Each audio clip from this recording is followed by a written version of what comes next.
You recently took part in the Old Timers game in North Cambridge last week. Describe your role with the game and just the game overall, how you got started with the event, as well as what it means to you personally to be involved. Yeah. Thanks for having me on. No, it's been I've been involved with the old time game for a couple of years now. Like 7, 8 years, I think. Um, but no, I think it's been fantastic, honestly. It's been really uh the old time game. I mean, it started in 94, 95. So it's been around for a long time. Um, and back then it was primarily just to get involved, get baseball back into the community, right? It was going on during uh, during the player strike back then. And so Steve Buckley um, wanted to get, baseball going again, and so, that was kind of the purpose back then. But then as it progressed, it really became uh, this way for the community to give back through the vehicle of baseball. So we were able to, get different foundations involved and things like that, different charities. And so it's really kind of evolved into this vehicle of giving back through baseball. So the past couple of years, we've been working with the Boston Home. The Boston Home is a facility in just in Dorchester that helps patients with advanced neurological disorders, primarily MS, multiple sclerosis. Um, so they have a large facility there where they've got 24/7 care for the residents at the home.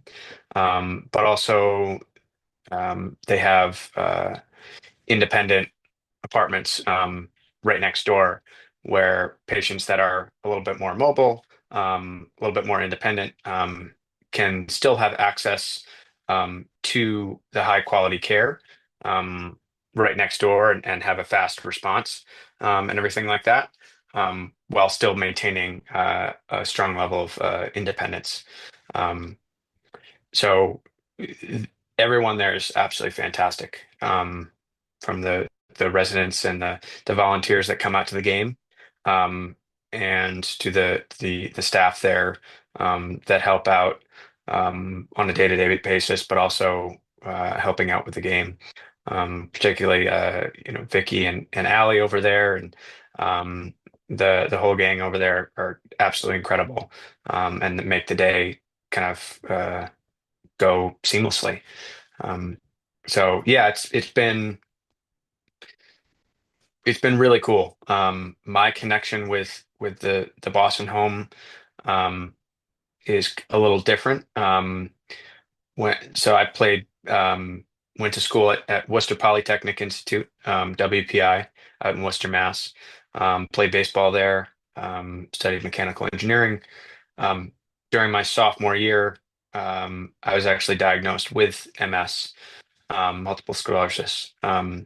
And so the connection with the Boston Home and myself um, is very strong.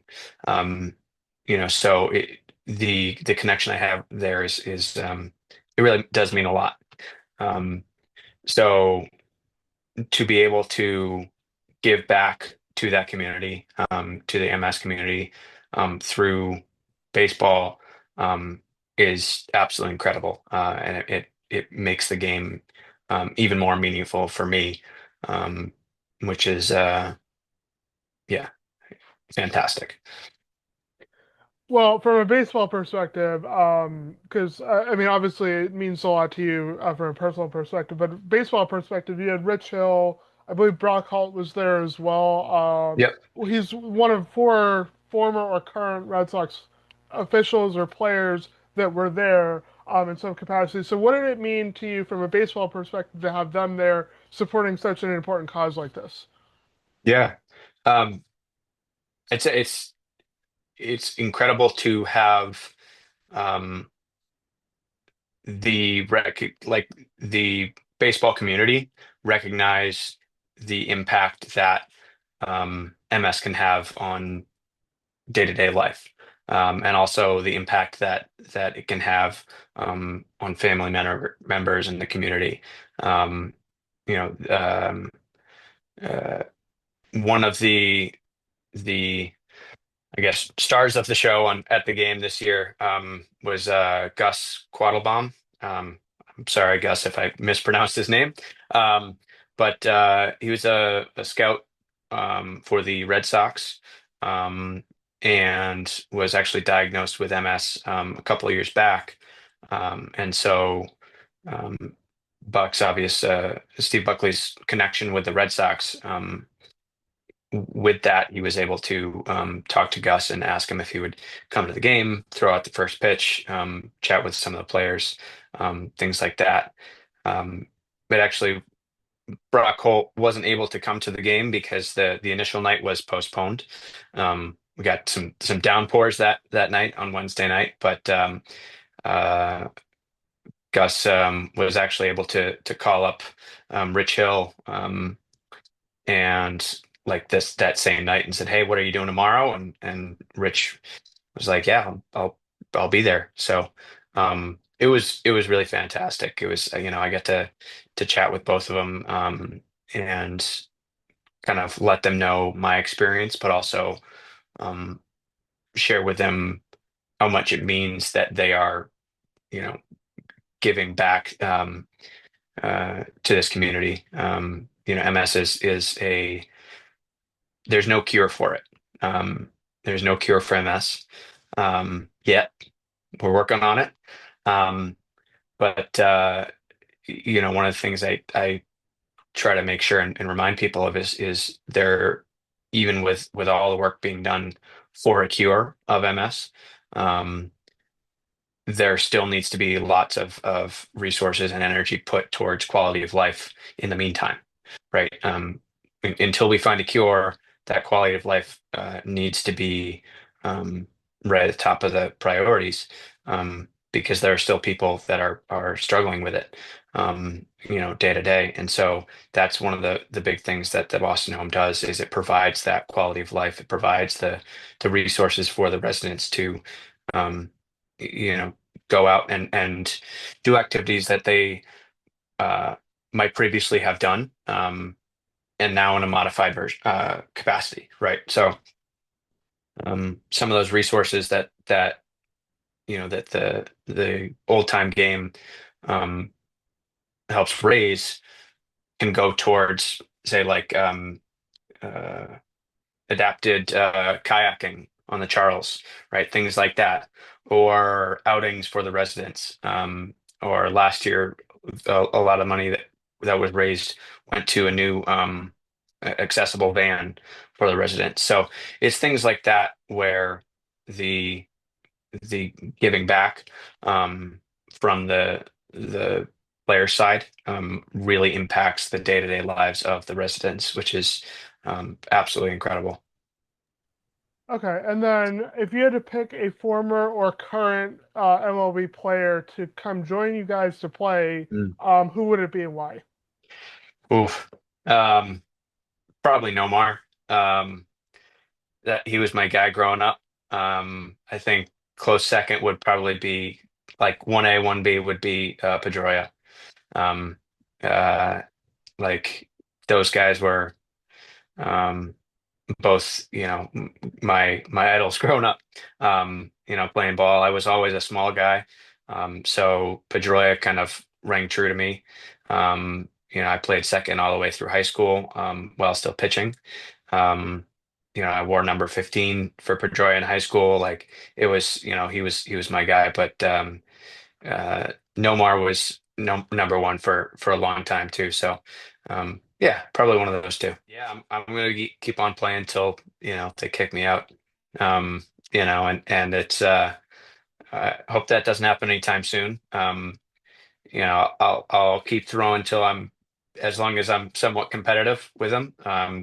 It's tough because it's the name is a little nuanced or counterintuitive because you know this game is anything but old timers in the game. It's a lot of like current D1, D2, D3, like current college players. Um, so you'll have guys that are pumping low 90s as pitchers or have just come off a season of on the Cape, um, and just absolute studs. So yeah, as long as I can still hurl it respectively, then I'll keep on playing. So you guys are currently, or you are currently playing for the Somerville Senators, who sit at 12-7 in fourth Hmm. place in the 20 plus division. You obviously have the Spinners, Bombers, and Angels ahead of you. And Hmm. your next two games are against the Bombers and Angels, including one tomorrow. This video will Correct. come out on Wednesday, just Right. so you know. But what's Yeah. the key to winning those two games against such a dangerous couple of teams? Mm. Um, both in the regular season and postseason, and especially now this week with you guys having a winning streak, a 5 game winning streak coming into Right. this next couple of games. Yeah. Yeah. I think one of the key factors for us that has been true all season is ensuring that um we keep up with the um reliable pitching and timely hitting, right? The those two can have been really solid for us. Defense has been pretty great, right? But as long as we've got those two, the solid starting and good timely hitting, then I think we'll be in good shape. You know. And of course, you and Nick Lee May, I hope I'm Hmm. saying that name right, are tied Yeah. for second in the 20 plus division with a identical 5-1 records. Yeah. How do you both approach, or how do you feel you both approach on the mound in terms of trying to attack hitters, and how does that complement each other, and then help you Mm. guys win as much as you are going now and obviously going forward? Yeah. Um, yeah. I mean, I can't necessarily speak for Nick, in terms of his approach. He's a fantastic pitcher. His outings and stats speak for themselves. Myself, a lot of it's um, just being consistent in terms of attacking the zone. Um, and understanding and reading hitters well. I think that's the one of the big focuses I have been trying to do this season, um, is really read hitters, read swings, um, and from there kind of you know uh, identify where I can attack. Whether that's changing speeds, changing locations, um, that sort of thing. It changes game to game, right? And so, number one is pitch to your strength, but number two is all right. If someone's hitting my strengths, how do I adapt to that, right? It's very rare as a pitcher for you to have every pitch working every single night. Um, it's when you do, it's fantastic and you feel great. Um, uh, but most of the time, you're not going to have every single thing working the way that 100% the way you want it to. So it's being able to um, identify, hey, maybe, and I don't have my changeup. Um, what's my off speed going to be, right? Is it going to be a splitter, a sinker, or whatever? How is that going to play off of what is working, um, and go from there? Yeah. And do you have a specific pitch that you turn to that gets you crucial outs, and yeah, just how do you deploy that? Yeah, I mean, I'd say it really depends on the night. Um, I've throughout college, I was big on change up slider, two pitches going opposite directions, kind of and but now as I've gotten older, it's without as much velocity as I had in college, right? As you get older, your velocity declines, right? And so understanding how to adapt to that, um, it really depends. So I hate to say it depends again, but each night the out pitch is different.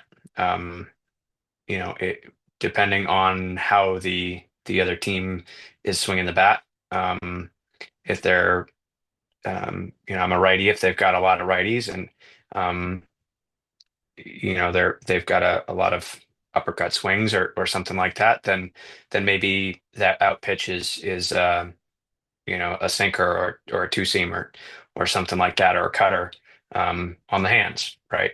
Because they might roll over on it a little bit more. Um, but if it's more mixed up, if it's a contact team, maybe that out pitch is off speed, changing up speeds, curveball, slider, or change up, something like that. Okay, and then do you have a favorite pregame meal or routine that gets you into the right mindset come game day?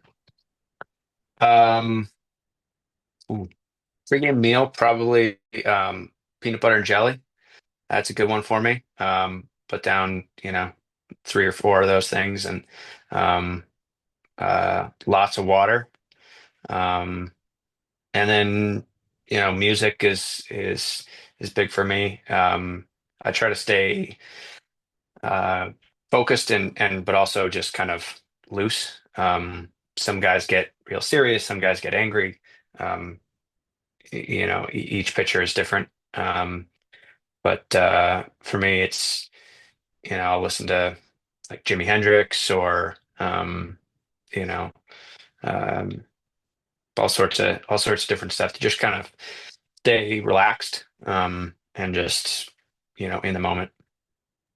Okay, and then you guys are top five in hits, runs scored, and walks drawn, among other stats that were impressive.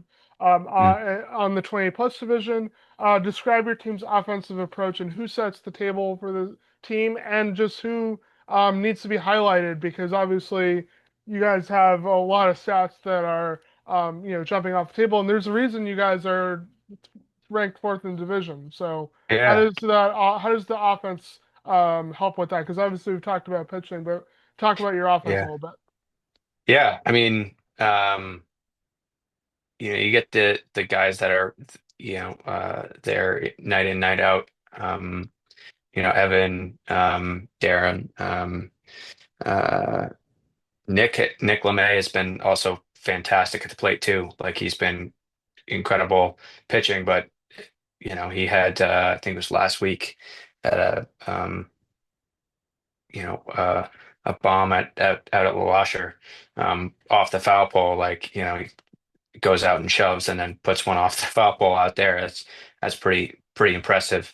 Um, but I mean, it's like every night it's someone different. Like you get the guys um, like D at the top and Barb has been fantastic, middle of the lineup. Um, Guys like that where they're there fairly consistently, but um, hitting well consistently, but then um you'll have other guys show up and put up a two for three night and it's great because it's coming from everywhere. What has been your favorite game or moment this season that kind of stands out? Because like I Mm. said, you guys are in fourth place, so there's got to be quite a few so far, especially with your Right. 12 wins. Yeah. Hmm, Trying to think. That's tough. Hmm. I mean the one against the Angels last week was really cool. Uh, that was a well fought game. there were a couple like couple weeks back. I was pitching against the Bison, I believe it was. It ended up being kind of a blowout towards the end. Um, uh, but the first couple innings, it was tight. And it was a Sunday morning. It was hot. Um, and we kind of had to scrap and fight for the first, two, 3 innings. Um, and it was a great game, that those first couple innings. Like I said, that towards the end it got a little crazy, but yeah, it was exciting to be able to scratch and claw a couple runs across and kind of build that momentum throughout the game. So um, those are some fun moments when you can kind of I don't know, I guess see the energy and the spirit of the team building throughout the game. So those are a couple. I'm sure I'm definitely missing some from earlier in the season, but yeah. Okay, and then if you had to predict or even just tell us who your team MVP is and why. Oh man. Probably. I mean, at this point, probably Nick. I mean, he's been putting up fantastic numbers on the mound, but also at the plate. Um, you know. Yeah, I don't have all the stats in front of me, so it's tough to say so far. But yeah, I mean, you know, yeah, it's tricky. I'd say Nick would be my first thought. But yeah, well, I'll have to get back to you on that one. Okay, fair enough. I mean, obviously, there's still a few games left in the Oh season, yeah, and then you got the playoffs as well. right, Which, speaking of, finish the right. sentence. The Somerville Senators will be 28 plus division champions because. Um, I think because of the strong defense, timely hitting, and strong pitching. Um, I think it's going to be. Um, the we have a good mix of pitchers and speeds, arm slots, right? Um, but those bats have just been on fire this year. So I think that's really going to be it, that mix of timely hitting and strong pitching. No, and I think it's you know, even with um, some of the losses that we've had with the teams in front of us, we've shown that we can play with them, right? And it's been about there have been a couple uh,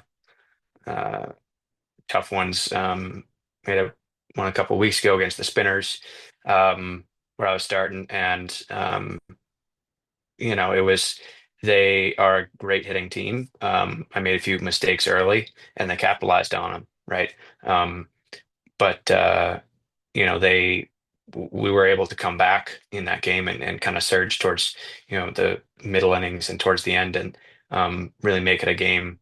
Um, so it's times like that where if you don't have a couple mistakes early on, that's a very different story. So if we can tighten that up and continue to push forward, I think we're in good shape. Okay, and then last couple of questions. So, Yeah. for those who've watched this channel or even ML BNBL games on Facebook as well, obviously they've Mm, gotten to know Dan Field as a broadcaster. He's also your teammate as well, so yeah. shout out to him. Yep. Um, so, do you have a favorite story or memory with him? Because, for those Mm, who maybe just listen to the games or have, seen him maybe play, maybe don't know him as well, do you have a favorite story from him and your ooh. time with him? Yeah. Man, I probably a couple times while he was behind the dish for me, catching me. He's um, he's a fantastic teammate, and he when he's catching, he's working incredibly hard. He's had a couple games last season in particular, where we were down at Trum, and uh, we were catching. I forget who exactly we were playing. Um, it might have been the Angels. Might have been the Cardinals, I think, at the time. I'm not sure. But it was like a real hot day, and um, him and I were working incredibly hard to like stay on the same page, and he was blocking balls left and right, and it was